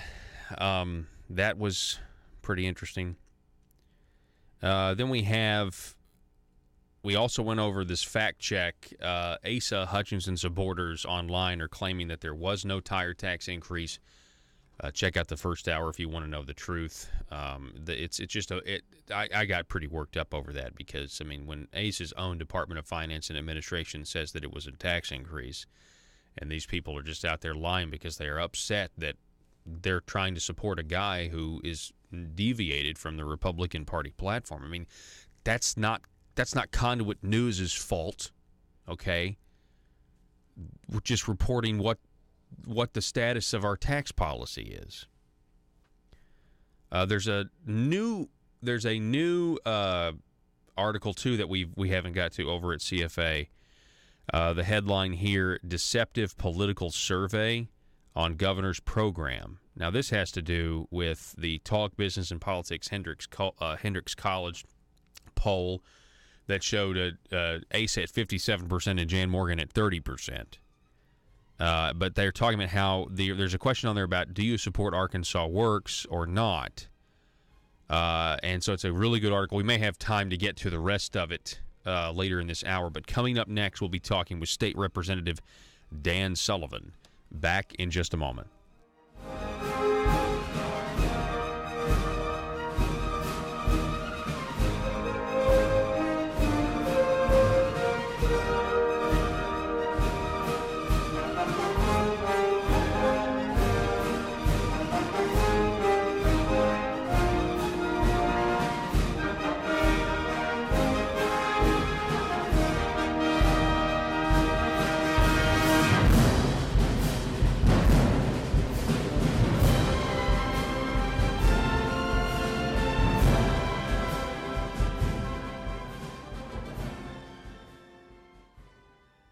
They've got Conduit News that is on multiple stations across the state. It's pretty much an attack machine on what I'm trying to accomplish in this state, and their message is getting out, and no one else's message is getting through. It's Conduit News Radio with Paul Harrell. Reserve, and it's actually a pretty fascinating report called Gone to Texas, Migration Vital to Growth in the Lone Star State. I was trying to find a chart that had a little bit of what you're pointing to, but can't find it fast enough. But when we're looking at the inflow, what we're finding is probably half of the people who are moving here get it. They understand that they left California. They were. So we got a freeze. I think we've lost a connection with Michael a little bit. Let let's see. I don't know if we can get him back or not. It may kind of come back here in just a moment, Michael. So if you can still hear us, if you'll just hang back, and we'll let you finish your thought there. But fascinating interview, folks. It's Empower Texans. That's the organization, EmpowerTexans.com. The reason we wanted to highlight and have Mr. Sullivan on is, we've had other people on from other states that are involved in similar work that Conduit is involved in. And so when you see these Republican politicians get upset, you hear in all of these states that we talk to, what they do is they try to go after donors. We've had from California or New York. Are we back? Okay, Michael, can you hear me? We lost you in mid-sentence talking about. Then you lost me at probably the right time to lose me. No, okay. Well, so we'll kind of wrap things up here, and I apologize, but just what would you say to the grassroots out there in Arkansas who can get kind of discouraged because of the lack of change, and people have been voting for conservatism for a long time in Arkansas, it seems now, and yet we keep getting excuses as to why limited government can't work. What would you say to all those folks out there listening? Well, first, buck up. It's not as bad as it could be. Two, that should be your excuse to being more engaged. Just because things haven't changed yet, just because things have been fixed yet, doesn't mean they're not going to be. We didn't get into our problems overnight, and we're not going to get out of them overnight. We have to be committed as conservatives to the long game. We have to be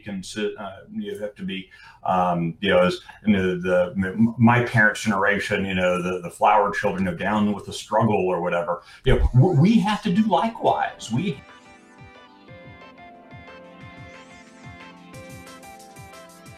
Conduit News Radio with Paul Harrell is building a liberty machine. Find out more at conduitnews.com.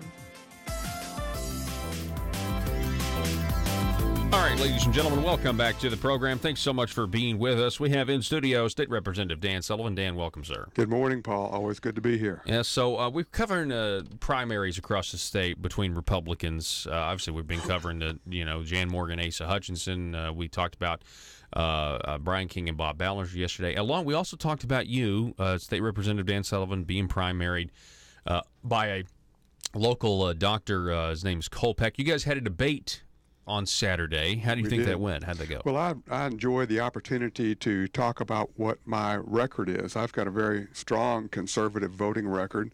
As you know, one of the most conservative in the state, as identified by groups like Americans for Prosperity, Conduit, the Arkansas Family Council. Yes. So I've got a very strong voting record there, and it was an opportunity for me to share what that voting record is and how it works for the people of Arkansas.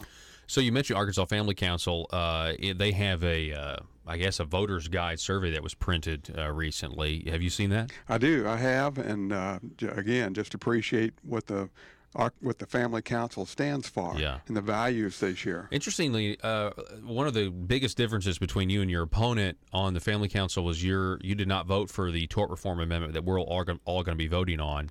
That's correct. Family Council opposed the tort reform that we're all going to be voting on because of the sanctity of life. And not only that, I saw where the director of the Arkansas Right to Life, Rose Mims, on social media, I believe, came out last week and was opposed to this tort reform amendment. I'm not going to speak for Rose, but no, I'm just saying it's a fact. It's a fact. I'm glad to hear that. Yeah, there's a lot of people that have come out and publicly now and are saying, hey, no, this is not a good thing. And Paul, I think when I know the Doctors Association has already committed to $250,000 to oppose this. I'm guessing the Hospital Association will. You mean to be for it? To be for the tort reform. Yeah. Keep an eye on me. No, I understand. But they want it because it's a way to protect their healthcare industry from having to pay out in lawsuits. Yes. I mean, that's what it's about. Correct. And when it comes, you're going to hear a lot of different arguments about jobs and about all this, but to me it comes down to a right to life issue. I guess as Rose Mims has said, it's a right to life issue. And also, the other part of this is to restrict what lawyers can make. And I'm not going to restrict anybody's salary. I don't want to restrict doctors' salary. You know, obviously, if we want to reduce the cost of health care, because it's not, the health care issue is not an access issue. It's not an insurance issue. It's a cost issue. And as those costs continue to escalate, I guess for some people, the easiest way to do that, to resolve that issue, is to limit the cost or how much we pay for doctors and how much we pay for healthcare employees. So, you know, one of the first things we could do would be to limit the amount of money doctors can make in the healthcare field. I don't support that. So your opponent in the debate the other, I guess on Saturday, Cole Peck, he did come out, you know, in favor of the status quo when it comes to Arkansas Works, Obamacare, private option, whatever they want to call it. We've now been talking about the need to gradually draw this down to cap enrollment. I know you've been wanting to end enrollment, as you know, also still get the 70-30 match, move in traditional Medicaid, quit giving all these insurance companies, you know, billions of dollars. But he said something, and we played it yesterday, but I thought it was interesting where he said that the Arkansas Works, we have to have it, or he talked about how we've got to avoid a single-payer system. And I stopped and I said, Arkansas Works and Medicaid expansion is under Obamacare. That was about pushing us towards a single-payer system. Absolutely. That was the goal. That was the ultimate goal, was to blow the system up. And, you know, when we first passed Arkansas Works, the private option, people said we have to make lemonade out of lemons. Yeah. And I think everybody understood that concept. We've all been caught in a position where we have no good choice. So what do we do now? But that was back in, 2012 or 13? Yeah, we've proven that doesn't work. We weren't able to make lemonade. This is still a really bad deal. There's a sour taste in our mouth. The abuses, I heard you talking about all the abuses and cost overruns in the software that we have, all the other issues that we're having. It is, in fact, the largest expansion of a government in our nation and our state's history. And we cannot manage the people, nor can we manage the money. The solution is in reducing the size of government, including health care. So when it talks about, in this family council survey that I have, what specific legislation would you enact? One of the things that you say, I'm going to read your statement in the Family Council survey. You say, returning authority to the people and communities. A, improving access to medical care via advanced practice nurses and telehealth. Now, that's one of your bills that you tried to get out in advance last time. Two bills. Two bills. And, of course, the Medical Society viciously opposed it, and yada, yada, yada. Now you have a opponent supported by healthcare industry. That's not a coincidence. Let me personalize that, Paul. What that means is if you, when this recent flu epidemic happened, that you could call your doctor from your phone sitting at home. And if it met the criteria, your doctor could treat you over the phone. So, and what that means in real time is maybe a $40 charge for that service versus going into your doctor for an office visit and having a $100 plus office visit charge.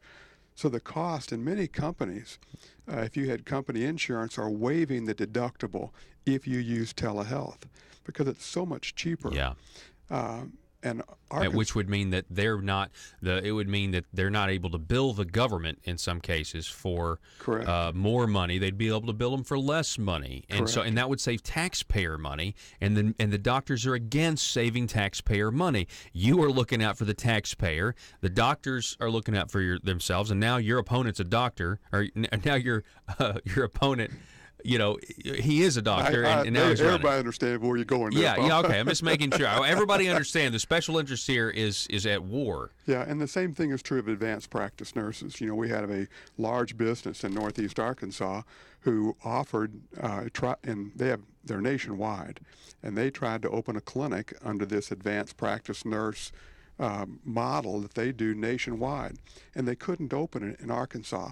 And they were going to offer free health care to every employee and every family member, and they're prevented from doing that in the state of Arkansas. Now they've opened up, since then, they've opened up a clinic limited to what is allowed in Arkansas. But now, can you imagine opening the opportunity for more industries to open a healthcare clinic in their business for advanced practice nurses to practice to the full scope of their licensure? Just like other states. Just like many other states. But the healthcare lobby, and of course the healthcare lobby is one of the most powerful lobbies in the state. If you go against them, you're going to end up with a well-funded primary opponent. There you go. That's exactly right. All right, well, so let's look at what your opponent says he wants to do in this Family Council survey. An example of some of the legislation that I want to work on and enact, and this is Colpeck saying this, bring down the cost of health care for all people, especially for the person that goes to work every day to provide for their family. How does giving billions of dollars to insurance companies who are going to put PBMs and put pharmacies out of business, how does Support of Arkansas Works do that? I mean, if you look at the survey, after 2013 and us doing all this, we're now declining in health care achievement according to polls or surveys. Well, we've actually stayed stagnant. We were 48th and we're still 48th. Oh, okay. Sorry. Yeah, we're 48th. Yeah. Let's see. And then you get down here to, common sense regulatory reform that would allow businesses and institutions like schools to flourish. I mean, common sense regulatory reform, you were just talking about that. If you were to get the regulations away from advanced practice nurses and letting them practice the full scope, but he's against that, right? Well, yeah, true. And Arkansas is one of the most regulated states in the nation. And, we need to do this not just in the medical side, but in all areas. I think we even have another task force looking at all of this to try to reduce regulation. It's easy to make these statements about platitudes. We need to help everybody. We need to be better. But, when it comes right down to making the changes and advocating for changes that do this, I've got a very strong record of doing that. Let's see here. Number 5, he wrote, your opponent, that he wants to prevent legislators from introducing bills that directly benefit them financially. I think I agree with that, because we would not let any of our doctors vote on Arkansas Works, or any of their wives vote on Arkansas Works, or anybody in the healthcare industry. Brian King finally has an ally. That's true. Brian, and I shouldn't. Let me rephrase my statement. You're being very sarcastic. And I need to stop that. Yeah. I think there's a level, you have to understand how Arkansas legislature works. It's not about, we have a working legislature. All of us have jobs. And to bring your expertise into the field where you work legislatively is absolutely a good thing. What we need is honesty, integrity, transparency, which is what Brian King's bill was trying to do several times. Tried to do. And I don't know that he has any support from the medical field. Yeah. The other thing, just again to demonstrate the naivete there, if we couldn't pass any bills that benefit us financially, we couldn't pass a tax cut. Now, let that sink in, folks. Yeah. And I don't think that's what my opponent intended. No, I think he's well. aware. I don't know. Maybe he'll come on your show. Well, I actually, yesterday as I was talking about him, I didn't have. I've only been able to call his clinic, and I didn't have his number. And I had multiple people, when I said I didn't have his number, multiple people text me his number all of a sudden.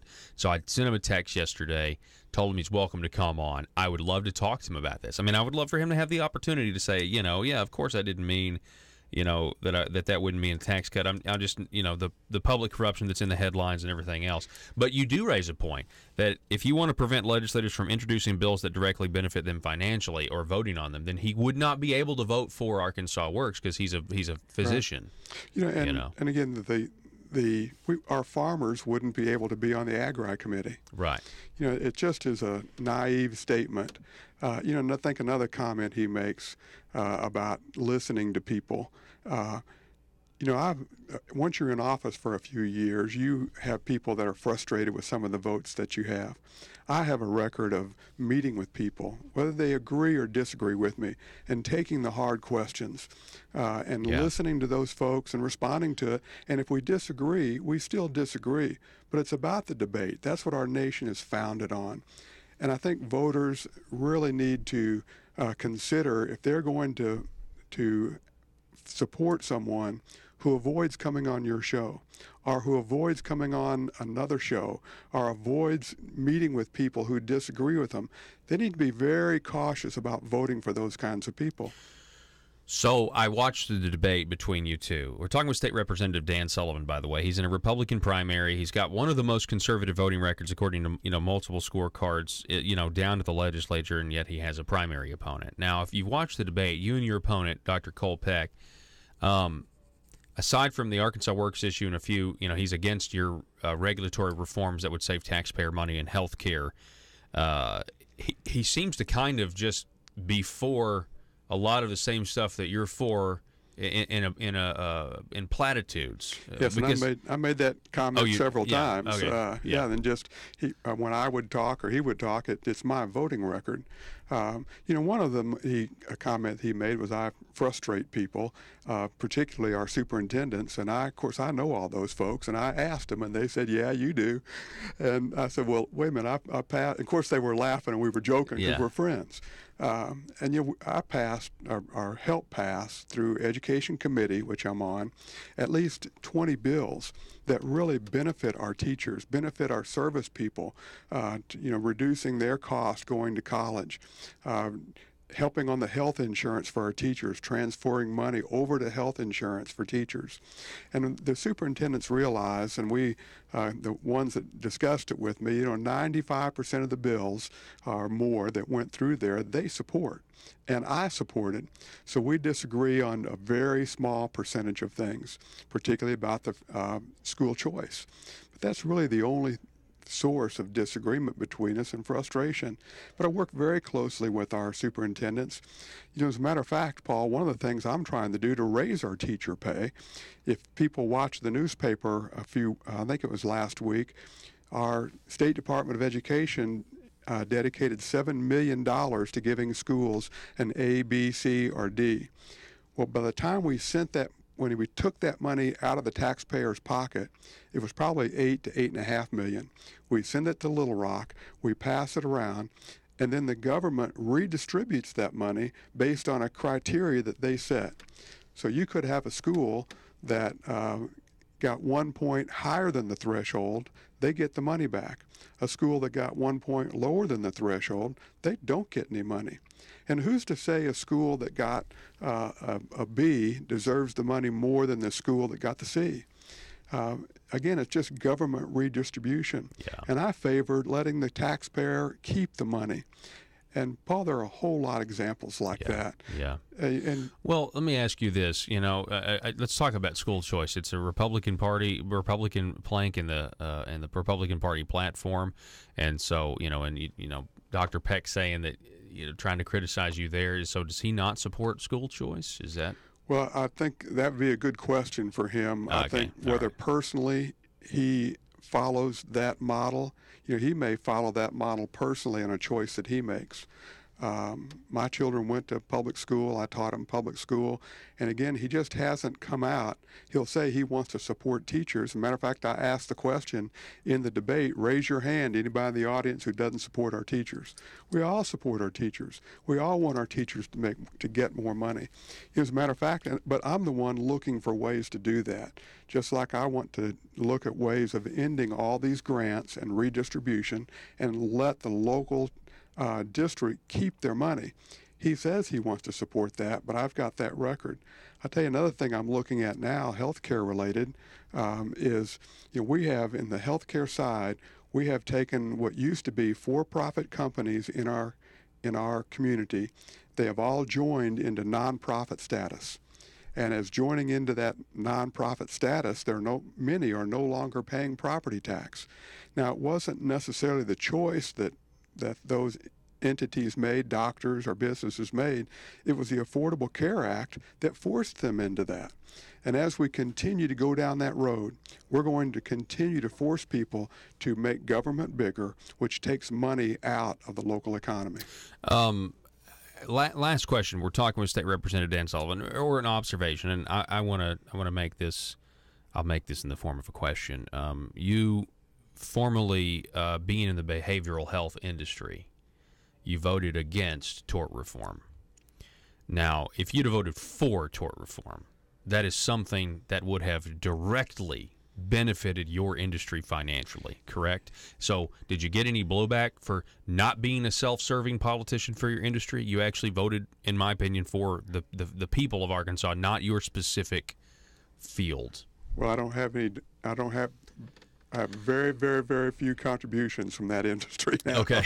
Okay, there we go. But, again, that's one of the accusations that I think Mr. Peck makes in his article there, that he wants to prevent us from doing legislation that would benefit us. Tort reform certainly would have benefited the industry I was in. Arkansas Works would have benefited the industry I was in, and I voted against both of those. And the two bills that he cites in a mailer that he sent out that were self-serving passed overwhelmingly in both chambers, I think 90-2 and 88-3, because they were just bloated government and returned money to the taxpayer. Yeah. Everything that we do to reduce the size of government returns money to the taxpayer, and every person benefits that. So to write to the Arkansas Family Council, that you're not going to let legislation that goes through that reduces taxes for everybody is essentially what he's saying. It's just naive and not understanding about how our legislature works, the need we have for honesty, integrity, and transparency.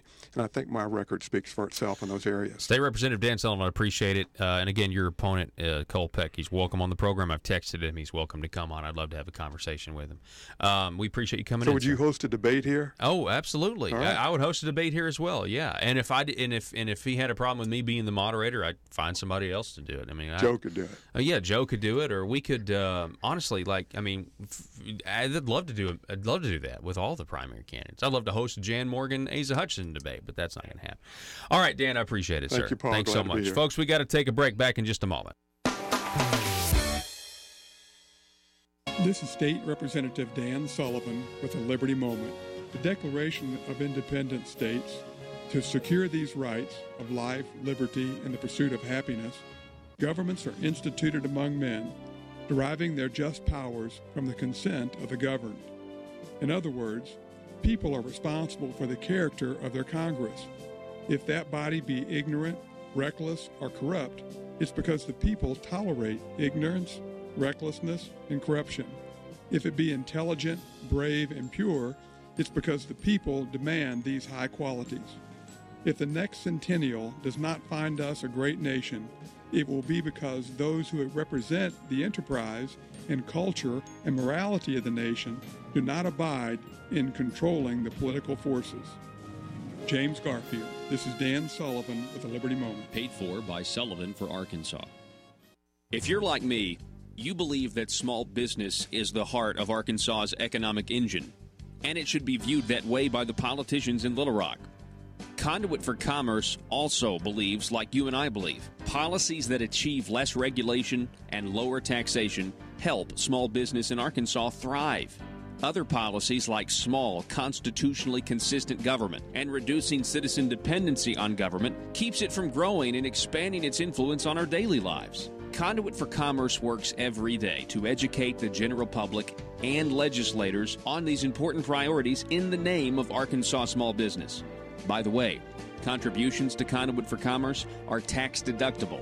Log on now to conduitforcommerce.org and click on Contact Us on the right side of the page. That's conduitforcommerce.org.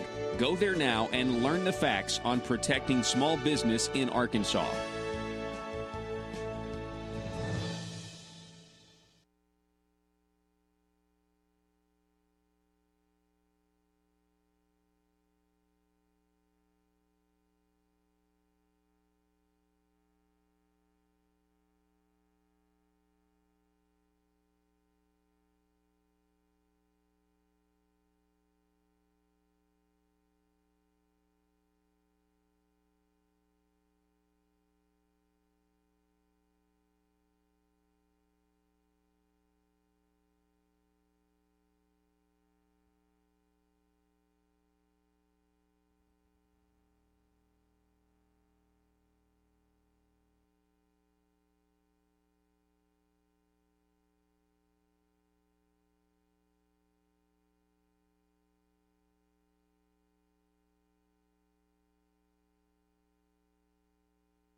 bringing you your daily dose of truth.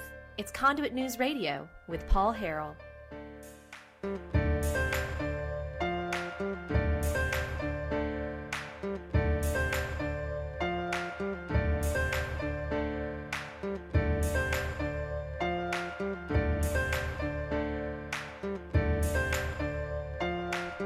All right, ladies and gentlemen, welcome back to the program. Thanks so much for being with us. With special thanks to State Representative Dan Sullivan, as well as Political Strategies Josh Waters, for making this second hour of Conduit News Radio a good hour of news for you. For those of you who are just joining us right now, starting your day, what you need to know.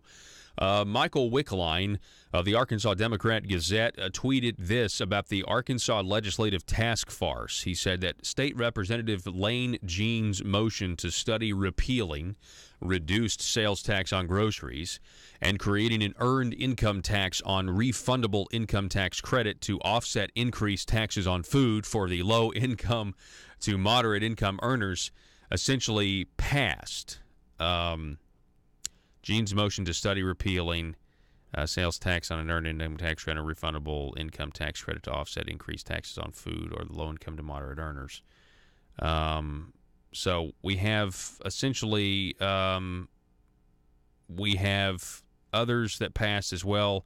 Representative Pitch's task force narrowly okays motion to further study the back-to-school sales tax holiday law amid questions whether it helps generate more business to justify the $1.8 million a year.